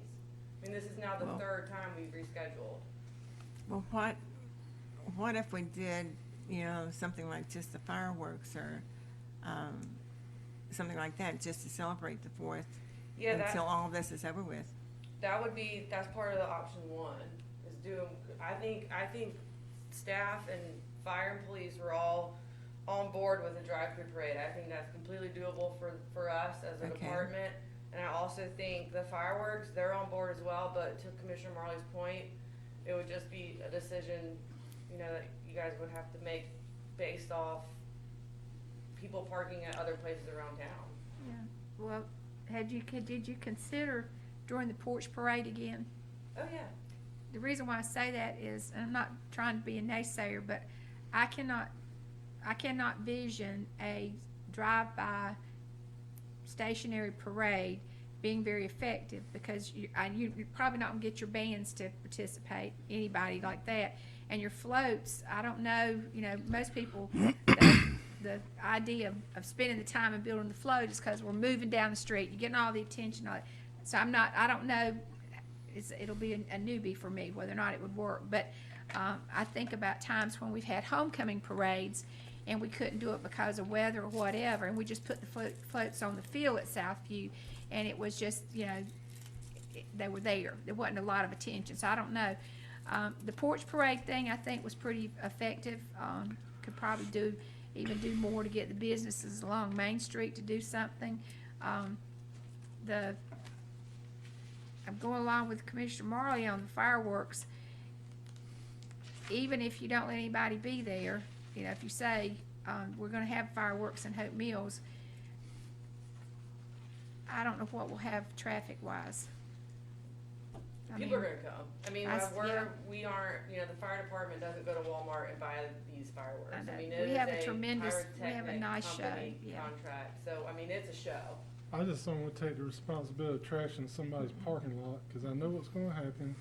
Because, I mean, people park anywhere they can, and that's understandable, but some people will be respectable, some won't.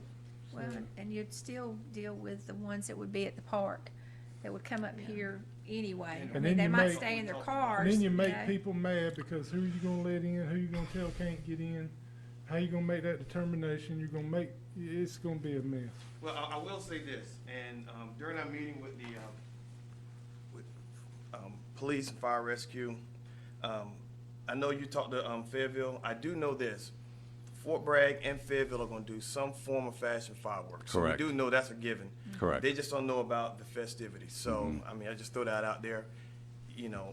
We did want to follow precedence on what everybody else is doing. We know Fort Bragg and Fayetteville are going to do fireworks, if nothing else. So.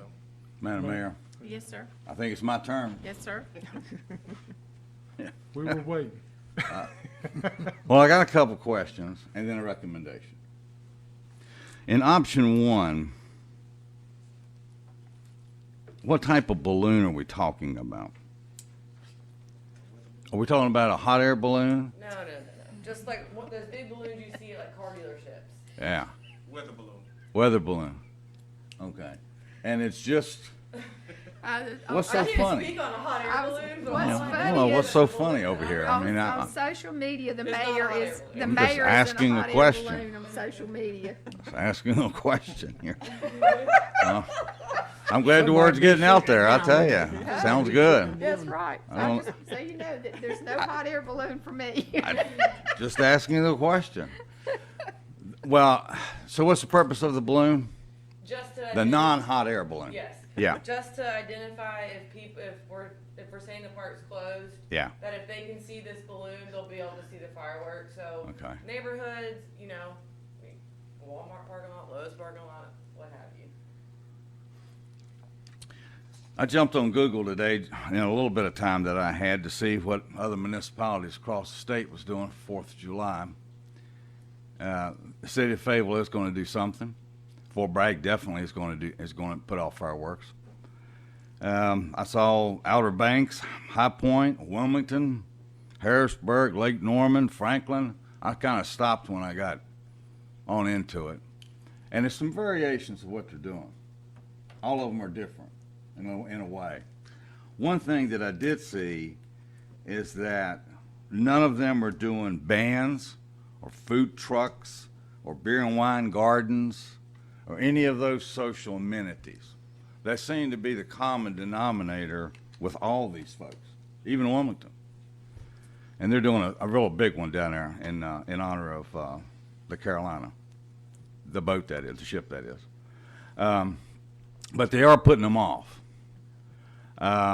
They're all encouraging, and this goes back to something Commissioner Marley said too. When you look around our fields here, you're seeing a whole bunch of people in these stands on the field. Some people wear masks, some don't. We're at a point now where, people know to wear a mask, and if they don't, they don't. I mean, what are you gonna do to enforce it? But I think this year, I see the fireworks, and everybody's pretty much in agreement, you know, they're gonna at least put the fireworks off. Now, if you open up the park and allow people to come, then they'll come without any of these amenities. They'll come, you'll encourage social distancing, just like you do at the sports events. I'm sure if I go out there right now, I will see people in stands with no mask on. Heck, I have people on campus that don't wear masks. So that's kind of where I'm at. I know there's going to be some new guidance from the governor's office coming out because there's a lot of municipalities kind of sitting on the fence waiting on that. They're waiting too. And then my recommendation is while we wait on the governor, we've got an excellent Parks and Rec committee. I would like to send these two options to them for their consideration and for their recommendations, because our committees are made up of citizens that live in our community, and they have ideas too. So that's my recommendation to this board, is to acknowledge the two options that are presented to us, but send them to the Parks and Rec Committee for their ideas and their input, and let's address this again. Is that a motion? Do we need a motion, Dan? Can we do a consensus vote there? If the consensus is to not do anything right now, then sure. Well, he's Madam talking Mayor. about consensus to send this to the Parks and Rec Advisory Board. I'm sorry. Madam Yes, Mayor, I think y'all need an answer tonight, right? Well, I mean, it is time sensitive. Yeah. So the longer we wait, you know, the longer it prohibits what we're able to do, unfortunately. I mean, if we're gonna do a parade, you know, if we're gonna have the fireworks and we're just gonna open the park, why not have the other things too? Okay. You know, and again, we've met with police and fire, and based off that meeting, this is what we've come to. I understand taking it to other places, for their opinions and their feedback, but ultimately, the police and fire and our, you know, what we've come up with is we've worked, I mean, that meeting was 2.5 hours long. We worked through every option just about possible. I mean, I had circles drawn out on the fields. I had it all laid out with multiple options, and I mean, we do need a decision made preferably tonight, but that's. Mayor. Definitely this month, because Mayor. Go ahead. If we had to make a decision tonight, I would say cancel it altogether and hope for October. Unless we get a different directive from the governor. Madam Mayor, and I would even say that going from 100 people to thousands of people is just not realistic. Even if they lift the restrictions, it's not gonna be open for thousands of people. I just don't think it's responsible. So and I respect the committee and what they would come back with, but I can't be responsible for possibly hosting a super spreader event against the governor's order. I don't care if it's Republican, Democrat, Independent, I just won't do that. And let me say this, I agree with, I'd like to see us do fireworks. I agree with Commissioner Bellflower's. My problem with that is we don't have enough law enforcement and Parks and Rec staff to stop these people coming in. Cause as soon as they hear we got fireworks, they're coming. And we don't have enough people to turn them away. And whenever our people get overrun or somebody gets mad, in today's world, in today's society, somebody gets mad, then next thing you know, we got an incident with the police department out here on Rockfish Road because somebody got mad because they couldn't get into the fireworks. Now, that's one of the things that, it's really one of the biggest reasons why it went from having a controlled certain amount capacity inside the field, reaping the benefits of the performance and the bands and the food trucks, to their input of people are gonna come. And I'm they're not gonna gonna come be- and they are short-staffed. I'm not gonna be the one to stand out there and tell them they can't come in. Once they see the car in front of them, they've been waiting in that traffic for an hour. and not just that, we you know, not that we think about these things, but, you know, they also share with us that on several occasions, you got people coming through the woods from the neighborhoods and stuff. So you got cars, then you got people coming from the neighborhood. It's just too many of them. They can't stop and tell them, you know, hey, you can't come in this area. So If we're not gonna do it all, I say we do nothing, and I'll Would you put like to that in the put that in form of the form of motion. motion? I'll go ahead and make the motion. If we're not gonna open it up for option 2, that we, postpone the event and try for Old Mill Days, unless we get a different directive, we can look at it again. Okay, I have a motion, do I have a second? Second. I have a motion and a second. Any Mayor, other Mayor, discussion? Yes, sir. You know, I'm a Parks and Rec guy. I love Parks and Rec. But I believe the discussion I heard tonight is the right discussion, because we don't know what this COVID's gonna do. We don't know what the numbers are gonna be in September, October, or even at Christmas time. We don't know. We don't know. We're just lucky to be back in a room together instead of looking at one of these things at home. So I'm gonna have to support not having it as well. Okay. Any other discussion? Okay, we have a motion that we cancel 4th of July.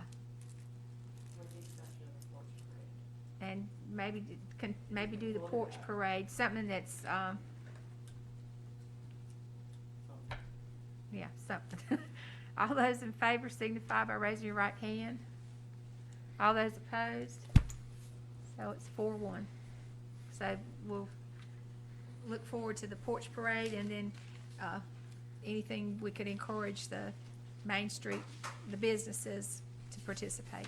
And thank you so much for your efforts to get us two options together, but the board has to ultimately take the responsibility for whatever happens. thank you.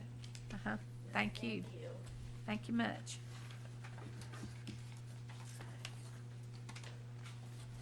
Okay, next we have the manager's report. Is there any additions to the manager's report, or is there any questions about the manager's report? No, ma'am. Madam Mayor, I got one question about the manager's report, Okay, and that's, this is regarding the Old Mill House, the ADA assessment, implementation of the modification requirement. During this last meeting and the walkthrough on Wednesday with the HPC, the HPC was presented with an estimate of the ADA compliant ramp at the rear of the building for $6,500, and then also with the sidewalk for the trade strip ramp at $5,000, so that's $11,500. The question I have for us tonight is, are we going to finish this year, or are we going to put this in next year's budget? As far as the money goes, I mean, that's Didn't we, kind of, this didn't is we on the have the Trade budget? Street. Now, this is over on the Mill House now. Didn't we have both projects budgeted in this year's budget? We Didn't had- have money. We had the chapel external, which is ongoing now for '23. We've got the chapel internal, and that's at 19. yes, Miss, You voted at the budget retreat to Okay. shift all of those funds into the chapel Mhm. and to finish the chapel inside and out and to begin the design build for the bathrooms. That's what we voted on. That's what I was trying to explain. So that will finish the chapel all except one piece. And that's to install a level access from the sidewalk to the front door that must be ADA compliant instead of the sloped ramp that's there. And I don't have a quote, and I don't believe Don gave us a quote for what that repair is going to be. And that will finish the chapel project. So that's another issue that I believe we're going to have to fund because we decided that we were going to finish that project. So that one's going to be funded. Okay, Whatever we fund got to do to museum, fund too. it, Okay. I want those two projects done. So so that takes me back to my other question with the 11.5. I personally, I would like to see the museum done too. Yeah, I and would that say- will complete the external piece of the period house. So that's why I'm bringing it to the board, and I'll make that You motion. make a motion, I do make the motion that we pay the 11.5 and finish the external part of the period house construction. Have a I'll motion, second. have a second, any other discussion? What are we talking about on that house? It's right there in your manager's report, Commissioner Legg. It's all detailed right there. It's the same language that Don and Bruce presented to the HPC. Thing they added to it or not? It's the very same language. Okay, Okay. so we have a motion and a second. All those in favor signify by raising your right hand. Seeing none opposed. Thank you very much. Thank you. Mhm. I have a question in reference to the Johnson Street sidewalk. And this is mainly because of the accident that happened. That if y'all aren't aware of it, we had a van that did a lot of damage, vehicular damage, and then went through the fence at Miss Horner's house, which isn't the first time. Then she had written real long email in reference to her concerns about what's going to happen on Johnson Street. And I believe if we probably are at the stage, I don't know when this might start, but we're probably at the stage that the residents on Johnson Street need to know what's going to happen. Because I think we think they know, and if they haven't been contacted, what's happening is their assumption is that it's going to be worse because you're on one way of the street, you're going to put a sidewalk in, and and in her case, she's down there on the corner. When this was all planned, originally, it's going to make it safer because the traffic will be going one way. But in her case, where she lives, she'll continue and go up Hill Street to get back to Rockfish Road. Her thought was she's going to be pinned in and can't go, but because both streets will be going one way.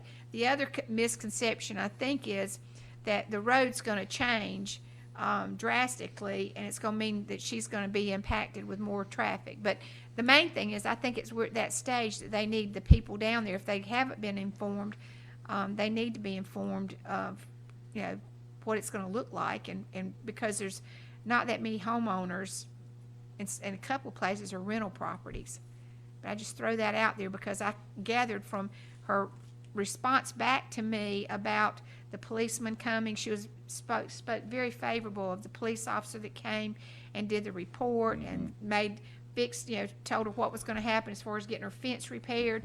So she changed from her long, upset email to a more calm, thankful email. But I do believe that just another example of how a lot of the things we're doing, people aren't informed. They don't know.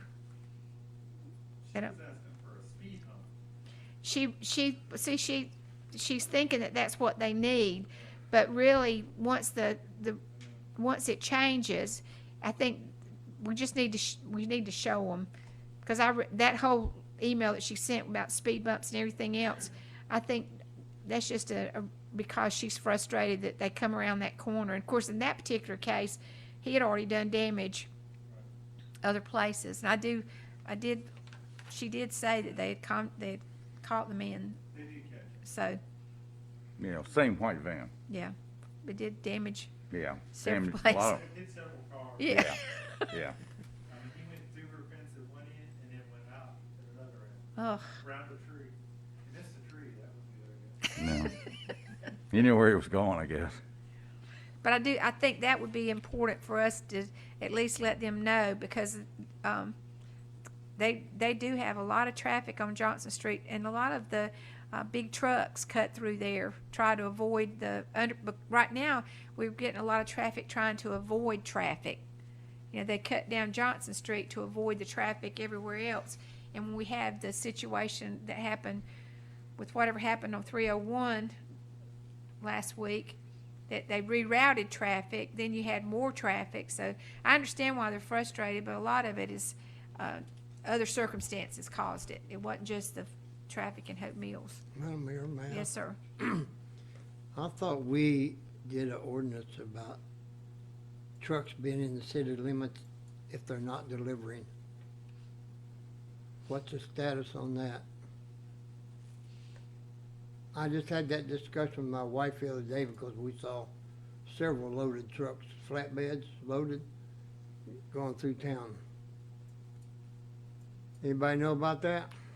We're at the stage, well, we're with the stage with That just DOT. happened this year. But we're at the stage with DOT where they're haven't finalized the rerouting off of, and changing the name from 59.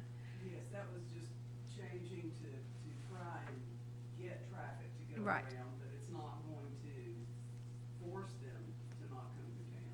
Right. We don't have that authority, I don't believe. I think DOT eventually will reroute trucks that are just, they don't have a purpose in Hope Mills. They'll reroute them 162, and then 162 will be the route that'll show up in GPS systems everywhere else. But that final piece of 59, Fayetteville had to do their resolution, and they did it last week. So now all the resolution is in place for the DOT to make the decision about dropping the 59, and then when they do that, they can reroute or say that the truck should follow 162. Okay, I was wrong there. I thought we took action on that, but bypassing That, town. the action we took was just a resolution requesting the Okay, the the action. resolution. Okay. Anything else on the manager's report? Any questions? All righty. On the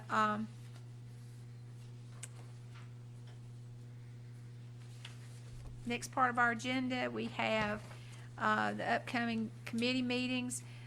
Would add to that, my FAMPO meeting is April the 28th. It is virtual. It's 8:30 in the morning. The Mayor's Coalition meeting is May 7th.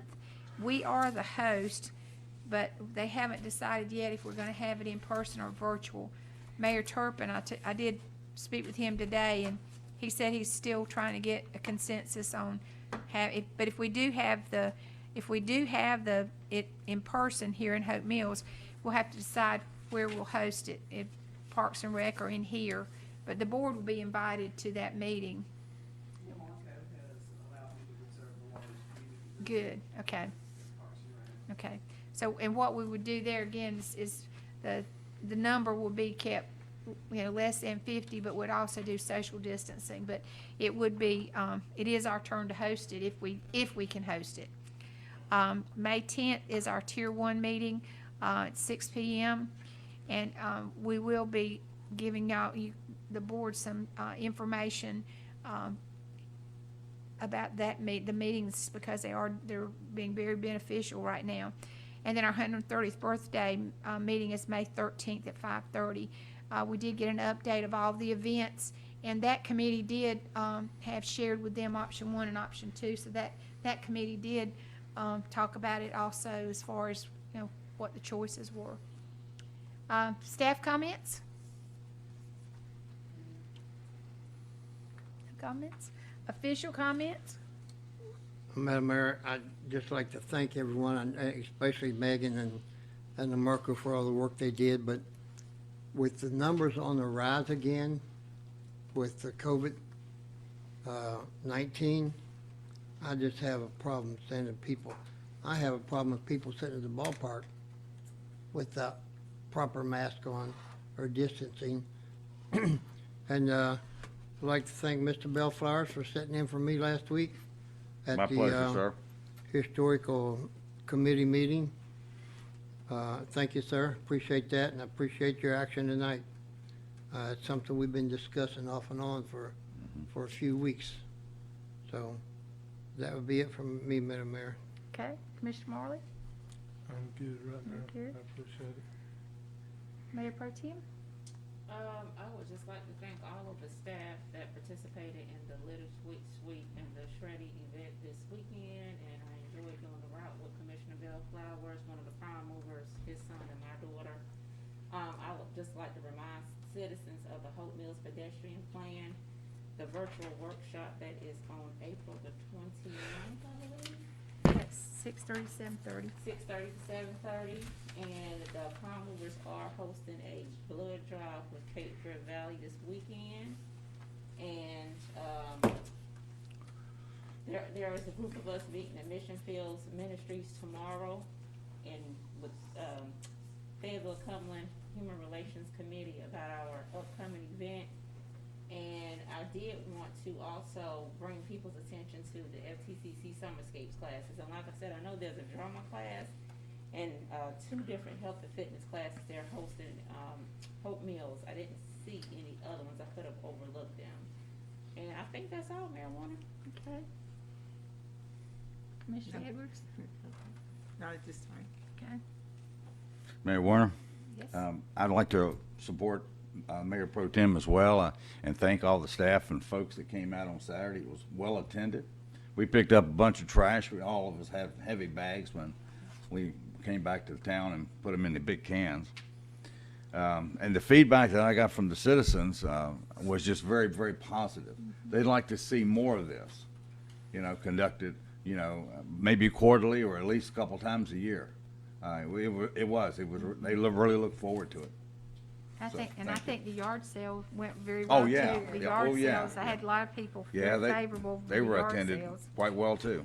I'd also like to remind you that on May 2nd, part of our 100th birthday celebration, we have a lakeside concert. It's from 5 to 8 p.m.